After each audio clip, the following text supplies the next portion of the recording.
Yes, ladies and gentlemen, episode 3 of Pokemon Evolutions just dropped, and this one is titled The Visionary.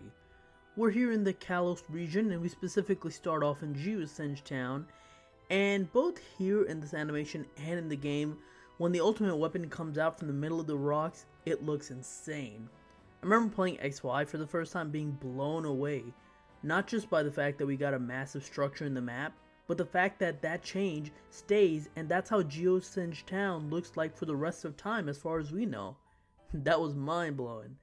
Now that I think about it, I don't even think we've had that type of massive physical change in a map in any other game. Anyways, we cut down to the battle where Calum is fighting Lysandre with his Xerneas. And similar to real life, Xerneas makes quick work of Lysandre. I'm telling you, that Geomancy plus Moonblast combo is brutal. This is the X version of the game, so in this case, Lysandre is trying to get immortal life because, as we see, he wants things to be beautiful. He wants things to stay beautiful forever. And even after he loses and we go into his head and we try to find out what led him to this point, we find out that Diantha has told him that things probably won't stay beautiful forever, and so is the professor, causing him to shed a tear. He then says he doesn't expect our heroes to understand, and honestly, I don't either. It's a pretty vain point of view, which is exactly what Team Flare are supposed to be, and it does fit his character, but it is still a pretty vain reason.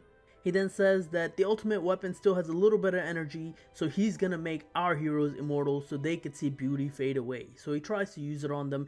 So I'm pretty sure in Y he says he's gonna bring destruction, and then in X he says he's gonna bring immortality. I actually think it depends on the game, but since this animation is based on X and Xerneas, it's based on life. Anyways, our heroes run away, the ultimate weapon goes up, comes right back down. Now, in the game, they make it pretty clear that the beam comes down, it breaks everything around that ultimate weapon. Lysandre gets trapped and he falls under a bunch of rubble, and he gets buried.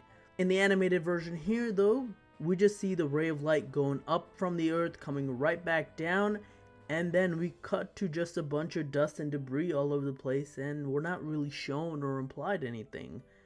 Why? That's a pretty major part of the story, and it seems like the story here got a bit too sheepish at mentioning any sort of implied death, so they just played it safe, and it felt like they cut a whole bit. I really didn't like that. That was pretty disappointing. Later, we're in Sycamore's lab where he's watching the holocast about Lysandre's death, and Malva decides to show a clip of Lysandre from before he went into the deep end, where he talks about how the future isn't decided and how trainers have the potential to change the world. It's never really made clear what made him change his mind. I'm assuming it was a conversation with both Professor Sycamore and Diantha, but that's never fully explained. But other than that, his motivations, while making sense in theory, make no sense in real life. As he bids adieu, that is the end of this episode. This was an interesting episode. The first two episodes, I felt like they added something to their respective stories. In the Galar story, we got a bit of insight into Leon's head right before his battle. And in the second episode, we got an amazing looking battle that we didn't get in the games or even in the Sun and Moon anime. This one felt kind of like a step back from those two things. The battle was just one move, and we already knew how Lysandre felt because he talks about it pretty explicitly during the games. That's not to say that this episode is bad. The art in this episode is phenomenal. And out of all the generations, I think this art style fits Gen 6 the best. The music is also phenomenal, so shout out to all of the sound and music composers. However, it just felt like a retell of a story rather than adding something to the story. I guess I was hoping for a bit more, but that doesn't mean this episode was bad. Overall, this was a solid episode, and I can't wait for the next one, which should be the Gen 5 one.